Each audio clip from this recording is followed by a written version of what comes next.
आज हम आपको बताएंगे कि वो कौन से 3 प्रकार के भोजन हैं जिन्हें करने मात्र से ही प्रत्येक मनुष्य की कम आयु में मृत्यु हो जाती है।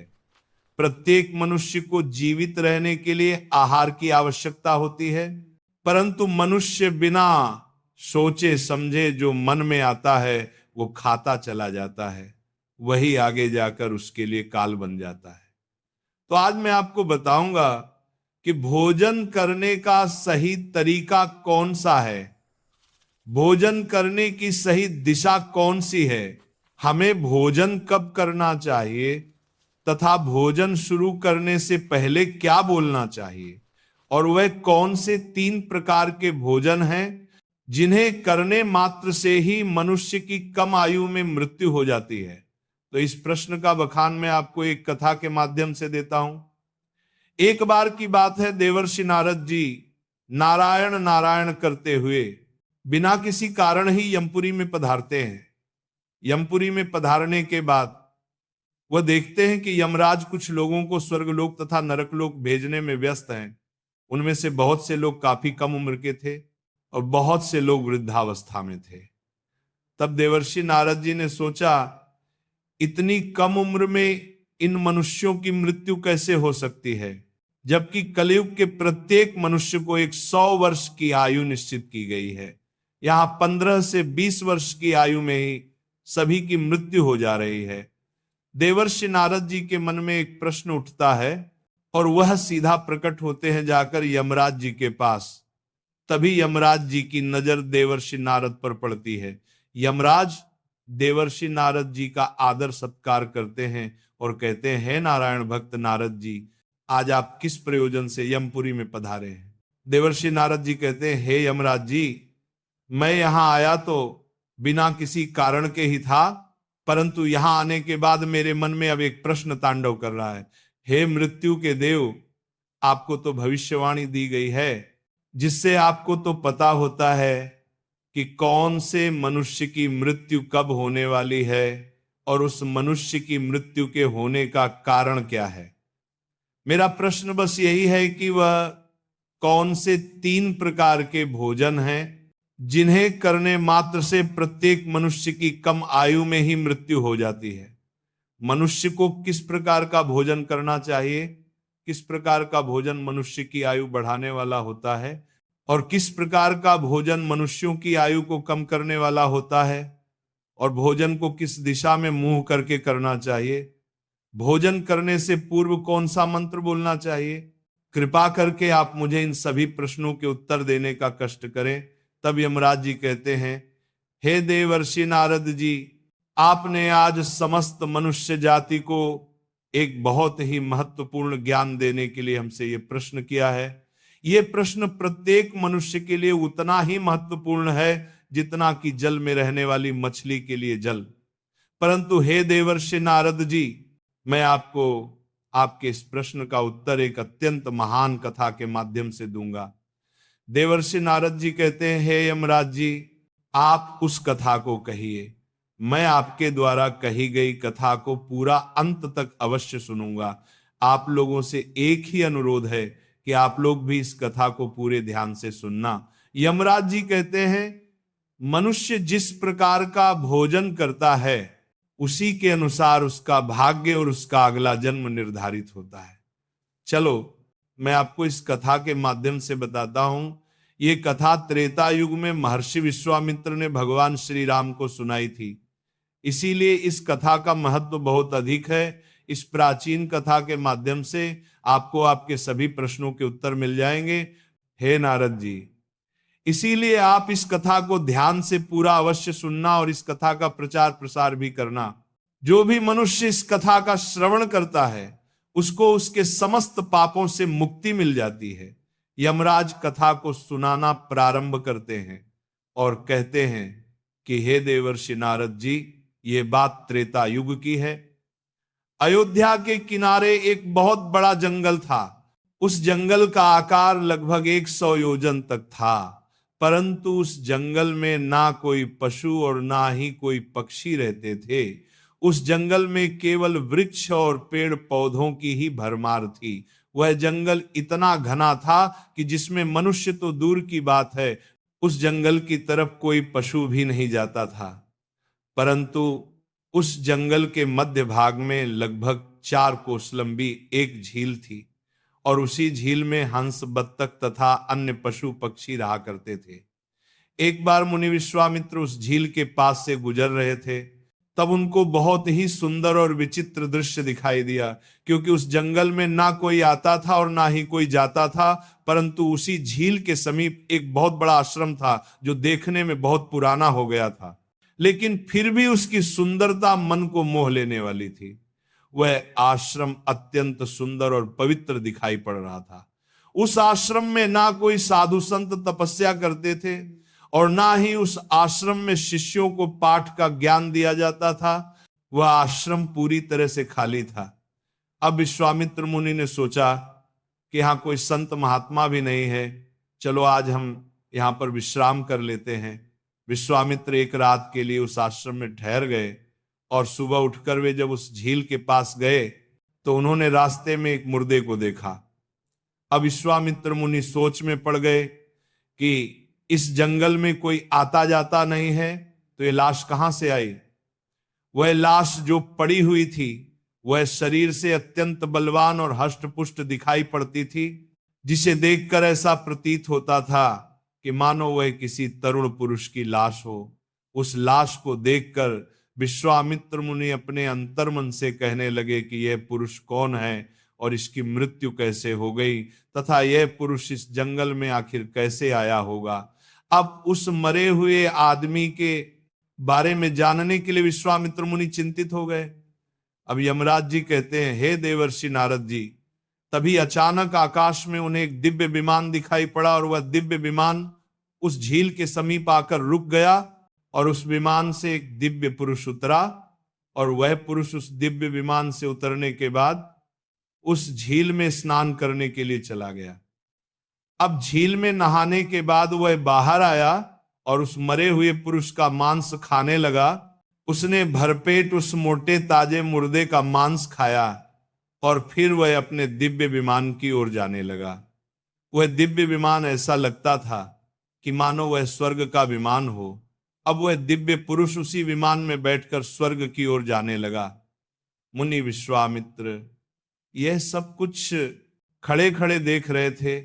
जब विश्वामित्र मुनि ने देखा कि वह पुरुष अब उस दिव्य विमान में बैठकर फिर से स्वर्ग लोक को प्रस्थान करने वाला है, तभी उन्होंने उस पुरुष को आवाज लगाई और कहा कि हे दिव्य पुरुष, तुम कौन हो? तुम तो देवताओं के समान दिखाई पड़ते हो, किंतु तुम्हारा भोजन बहुत ही घृणित है। तुम मुर्दे का मांस क्यों खा रहे हो? ऐसा भोजन भला कोई देवता कैसे कर सकता है? तुम्हारा भोजन तो गंधर्व जैसा है। भला एक स्वर्ग से आया हुआ पुरुष ऐसा भोजन कैसे कर सकता है? ऐसा भोजन तो स्वयं यमराज भी नहीं ग्रहण करते। अब उस दिव्य पुरुष ने विश्वामित्र मुनि की तरफ देखा और उन्हें हाथ जोड़कर प्रणाम किया और कहने लगा, हे विप्र, आपको प्रणाम है। मेरा भोजन पहले ऐसा नहीं था। मैं भी एक आम इंसान था, परंतु मेरी कुछ गलतियों की वजह से ही आज मेरा भोजन ऐसा हो गया है। हे विप्र, मैं आपको बताता हूं कि मैंने अपनी जिंदगी में कौन कौन सी गलती की, जिसकी वजह से आज मुझे ये घृणित भोजन करना पड़ रहा है। हे महर्षि, मैं आपको मेरी कहानी सुनाता हूं। पूर्व काल की बात है। विदर्भ देश में मेरा एक राज्य था, जिसमें मेरे महायशस्वी पिता वासुदेव राज्य करते थे। इनका नाम तीनों लोकों में प्रसिद्ध था। मेरे पिताजी परम धार्मिक व्यक्ति थे। मेरे पिताजी ने 2 विवाह किए थे, जिससे उनकी 2 पत्नियां थीं। उन दोनों पत्नियों से उन्हें एक एक करके 2 पुत्र हुए, मैं और मेरा भाई। हम महायशस्वी, परम प्रतापी, धीर वीर पुरुष थे। मैं अपने पिता का सबसे बड़ा पुत्र था। मेरे परम यशस्वी पिता ने मेरा नाम देवराज रखा था तथा मेरे छोटे भाई का नाम विजयराज रखा था। हम दोनों भाई अपने नाम और काम दोनों से बहुत अधिक प्रसिद्ध थे। हमारी जिंदगी बहुत सुख से बीत रही थी। फिर एक दिन अचानक मेरे पिताजी का देहांत हो गया और पिताजी की मृत्यु के बाद मुझे विदर्भ देश का राजा बना दिया गया और मैं वहां सावधानी के साथ राज्य चलाने लगा। अब राज्य करते हुए कई हजार साल बीत गए। फिर एक दिन मुझे आध्यात्मिक शक्ति के बारे में पता चला और मैं वैरागी बन गया। उसी दिन मैंने अपने पूरे राज्य में घोषणा करवा दी कि मैंने राजपाट का त्याग करने का निर्णय लिया है और मृत्यु पर्यंत तपस्या करने का निश्चय करके मैं जंगल में रहने के लिए चला गया। विदर्भ देश का राज्य मैंने अपने छोटे भाई विजयराज को सौंप दिया और उसे राजा बना दिया। उसके बाद फिर मैं यहां इस झील के पास आ गया और यहां पर आकर मैंने कठोर तपस्या करना आरंभ कर दिया और मैंने 88,000 वर्षों तक इस झील के पानी में बैठकर तपस्या करता रहा। मेरी तपस्या को देखते हुए सभी देवतागण मुझसे प्रसन्न हुए और मेरी तपस्या के प्रभाव से मुझे ब्रह्मलोक की प्राप्ति हुई। लेकिन ब्रह्मलोक पहुंचने के बाद भी मुझे भूख और प्यास अधिक सताने लगी, क्योंकि ब्रह्मलोक में किसी को भी न तो भूख लगती है, न ही प्यास लगती है और न ही वह मनुष्य मर सकता है। वह अजर अमर अविनाशी हो जाता है। परंतु मेरी समस्त इंद्रियां भूख से तिलमिला उठती थीं। हे मुनिवर, मैंने अपनी इस दुविधा के निवारण के लिए ब्रह्मलोक के सर्वश्रेष्ठ देवता ब्रह्मा जी के पास गया और उनसे पूछा, हे भगवान, मैंने तो सुना है कि ब्रह्मलोक में किसी भी प्राणी को भूख और प्यास नहीं लगती, फिर मुझे भूख और प्यास इतना क्यों सता रही है? यह भूख मेरा पीछा क्यों नहीं छोड़ रही है? कृपया आप मुझे इस बात को बताइए कि मैं वह कौन सी चीज का सेवन करूं जिससे मुझे भूख से तृप्ति मिल जाए। फिर ब्रह्मदेव ने मुझसे कहा, हे राजन, पृथ्वी पर दान धर्म करने पर ही व्यक्ति इस लोक में भूख प्यास से मुक्त हो पाता है। परंतु हे राजन, न तो आपने अपने जीवन काल में कभी दान किया, द्वार पर आए भिखारी को द्वार से ही वापस लौटा दिया, उसे दान कभी नहीं दिया, कभी किसी भीख मंगे को भीख तक नहीं दी। आप एक राजा थे, आपने अपने राजमहल की समस्त प्रजा को खुश रखा, परंतु तुमने राजमहल में रहकर भी द्वार पर आए अतिथियों को भोजन नहीं दिया और आपने सदैव ही अनुचित भोजन किया है और साथ ही आप बिना स्नान किए ही भोजन किया करते थे, जो कि शास्त्रों के हिसाब से गुनाह माना गया है।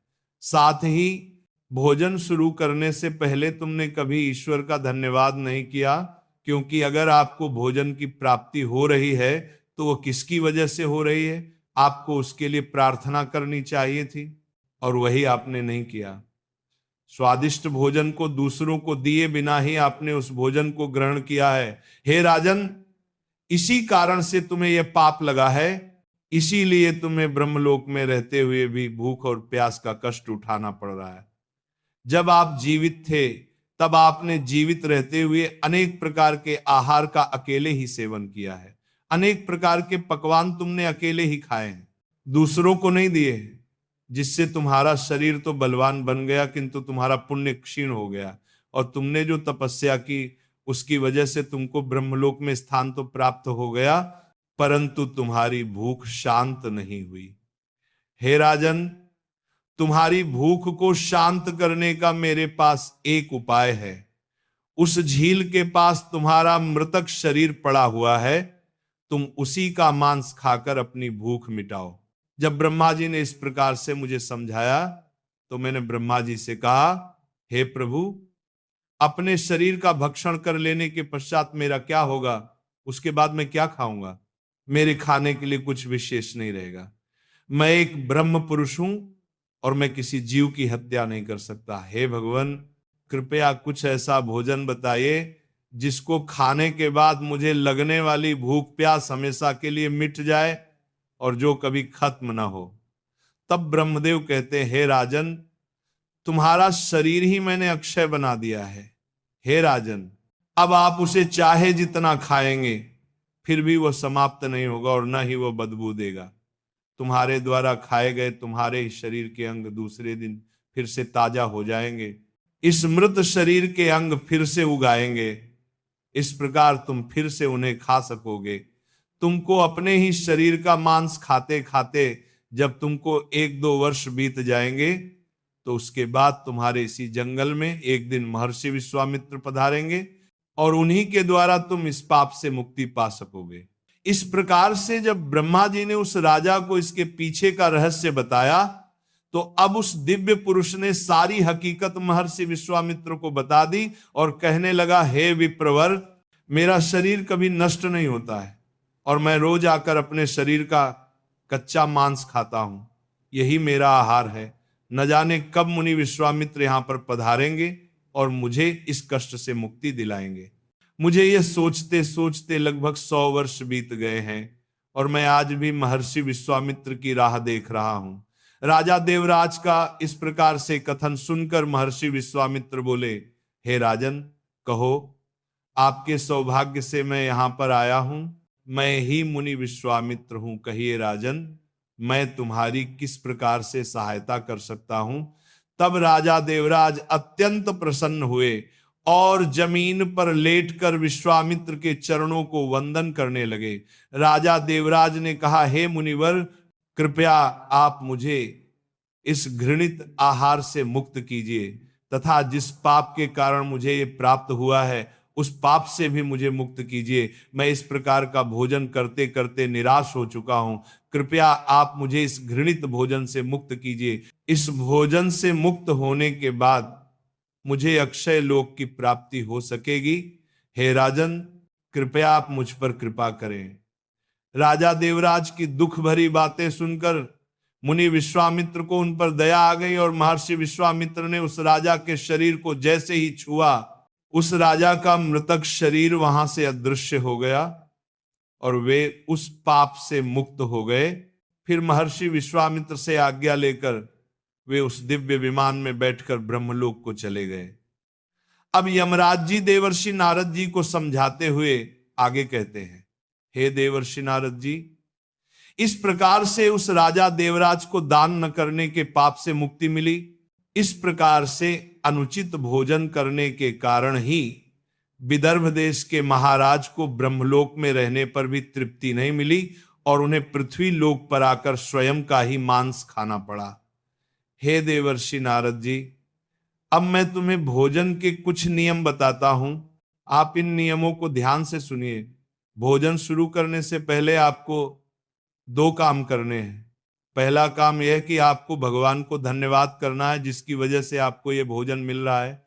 दूसरा काम यह है कि भोजन शुरू करने से पहले थोड़ा सा अन्न भूमि पर रखना है ताकि देवता, पशु, पक्षी, सर्प, दैत्य तथा प्रेत, पिशाच जो अपने कर्म बंधन से बंधे हुए हैं, उन सभी को अन्न की प्राप्ति हो। यदि भोजन करते समय कोई अतिथि आ जाए तो उसका स्वागत करें और उसे आसन देकर प्रणाम करके उसका सत्कार करें। फिर उसे श्रद्धा पूर्वक भोजन कराकर विदा करें, क्योंकि जिसके घर से अतिथि निराश होकर लौट जाता है वह अपने पाप देकर उसके शुभ कर्मों को ले जाता है। यमराज जी आगे कहते हैं, देवर्षि नारद जी, भगवान श्री कृष्ण ने स्वयं बताया है कि पिता के घर में रहने वाली विवाहित कन्या, दुखिया और गर्भ धारण की हुई स्त्री तथा वृद्ध को भोजन कराने के बाद ही भोजन करना चाहिए। इन सभी को भोजन कराए बिना जो स्वयं भोजन ग्रहण करता है उसका भोजन पाप बन जाता है। ऐसा व्यक्ति नरक में ही जाता है। जो स्नान किए बिना ही भोजन करता है उसका भोजन मल भक्षण के समान हो जाता है।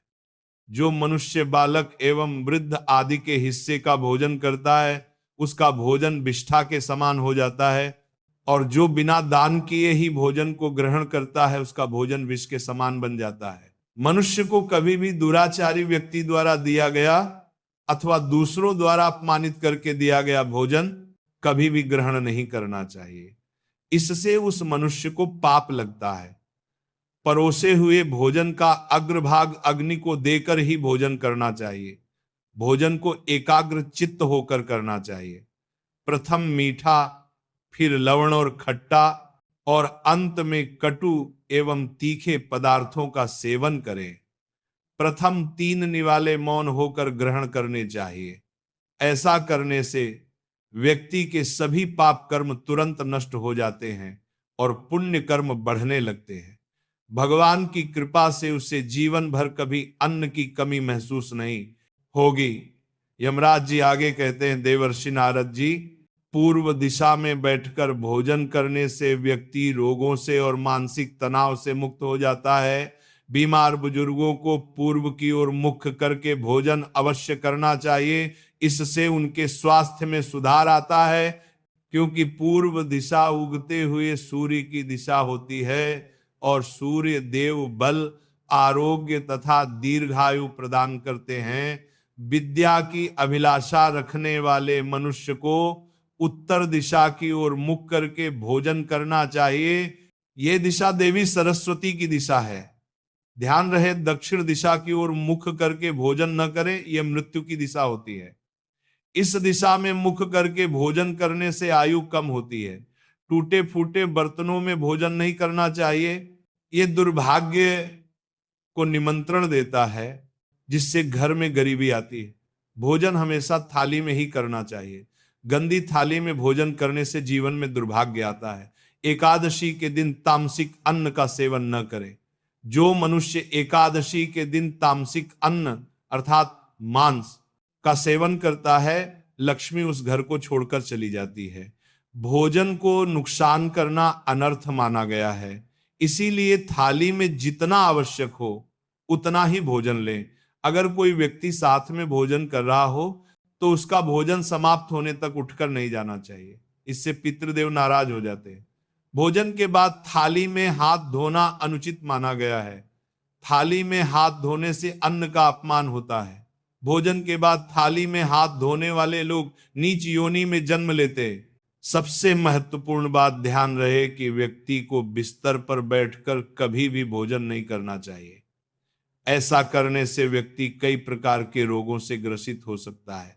भोजन केवल जमीन पर आसन बिछाकर उस पर बैठकर ही करना चाहिए। भोजन करते समय दिशाओं का ध्यान रखना बहुत ही आवश्यक होता है। यदि गलत दिशा में बैठकर अथवा गलत दिशा में मुख करके कोई भोजन करता है तो ऐसा भोजन करने से व्यक्ति को उसके अनिष्ट परिणाम प्राप्त होते हैं। अगर कोई भोजन के ऊपर से पैर रखकर चला गया हो अथवा कोई व्यक्ति भोजन को लांघ कर चला गया हो तो ऐसे भोजन को कभी खाना नहीं चाहिए। ऐसा भोजन अशुद्ध हो जाता है। ऐसे भोजन को पशुओं को खिला देना चाहिए। दूसरों के द्वारा लांघा गया भोजन खाने से मनुष्य की आयु कम हो जाती है और उसके शरीर में भिन्न भिन्न प्रकार के रोग उत्पन्न होते हैं। यदि भोजन में बाल निकल आता है तो ऐसा भोजन त्याज्य हो जाता है। यदि अन्न में बाल निकलता है तो उसे ईश्वर को कभी प्रसाद के रूप में नहीं चढ़ाना चाहिए और न ही स्वयं खाना चाहिए। ऐसा भोजन प्रेतों को प्राप्त हो जाता है। ऐसा भोजन करने से मनुष्य की कम आयु में मृत्यु हो जाती है। मनुष्य को दूसरों के लिए परोसा हुआ भोजन भी नहीं खाना चाहिए। जो मनुष्य दूसरों का भोजन छीनकर खाता है अथवा किसी को बिना दिए ही स्वयं उस अन्न का उपभोग करता है, उससे देवी अन्नपूर्णा रुष्ट हो जाती है। भोजन सभी में बांटकर खाना चाहिए। दूसरों के हिस्से का भोजन करने से मनुष्य के पुण्य कर्म नष्ट हो जाते हैं। पवित्र आसन पर बैठकर अपने पैरों को भूमि पर रखकर पूर्व की ओर मुख करके ही अन्न को ग्रहण करना सर्वोत्तम माना गया है।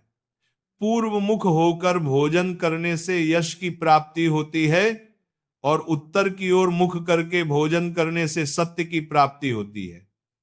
दोनों हाथ, दोनों पैर तथा मुख को पानी से धोकर ही भोजन करना चाहिए। भोजन के पात्र को भूमि पर रखकर अन्न ग्रहण करना ही सर्वश्रेष्ठ माना गया है। शास्त्रों में इस प्रकार के भोजन को उपवास के समान बताया गया है। मनुष्य को क्रोध रहित होकर भोजन करना चाहिए। क्रोध की अवस्था में भोजन करने से भोजन का अपमान होता है और कई प्रकार की व्याधियां उत्पन्न होती हैं। यदि चित्त कहीं और हो तब भी भोजन नहीं करना चाहिए और गुस्से से भरे मन से भी भोजन करना अशुभ होता है। जो जूते पहनकर भोजन करता है, इस प्रकार के भोजन को सूर्य भोजन कहा गया है। ठीक मध्य रात्रि में भोजन करना भी अशुभ माना गया है। यदि पेट खराब हो तब भी भोजन नहीं करना चाहिए। गीले वस्त्र पहनकर भी भोजन करना अशुभ होता है। दूसरों के लिए परोसा गया भोजन भी कभी नहीं खाना चाहिए।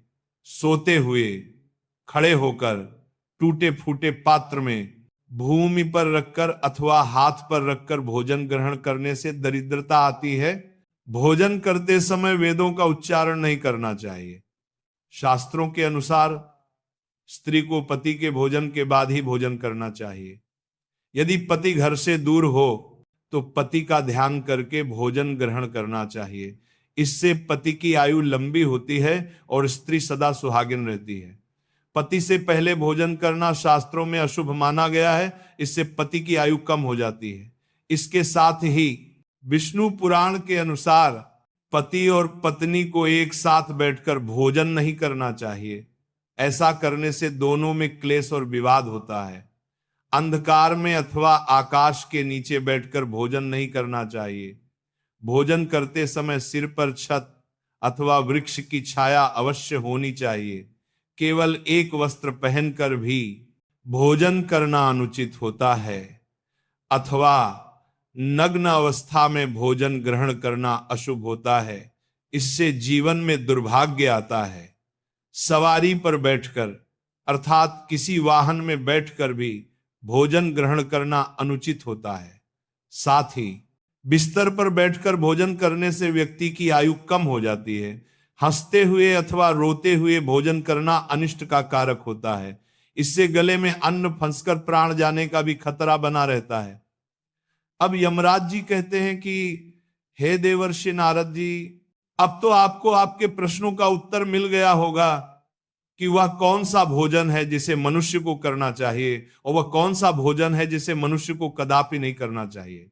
तब देवर्षि नारद जी कहते हैं, हे मृत्यु के देवता यमराज, अब मुझे मेरे प्रश्न का उत्तर मिल चुका है और मैं समझ चुका हूं कि वह कौन सा भोजन है जिसकी वजह से मनुष्य की कम आयु में मृत्यु हो जाती है। अब मैं आपके द्वारा सुनाई गई इस कथा को संपूर्ण विष्णु लोक में विख्यात करूंगा। आपको यह कथा कैसी लगी हमें कमेंट सेक्शन में अवश्य बताइएगा। और इस वीडियो में आपको यह भी जानने को मिला है कि वे कौन कौन से भोजन हैं जिन्हें करने से मनुष्य को क्या क्या तकलीफ हो सकती है। आशा करता हूं कि आपको यह वीडियो पसंद आया होगा। वीडियो पसंद आया है तो वीडियो को एक लाइक जरूर कर देना और वीडियो में एक कमेंट अवश्य कर देना और ज्यादा से ज्यादा इस वीडियो को शेयर करना ताकि सभी को ऐसी जानकारी पता चल सके।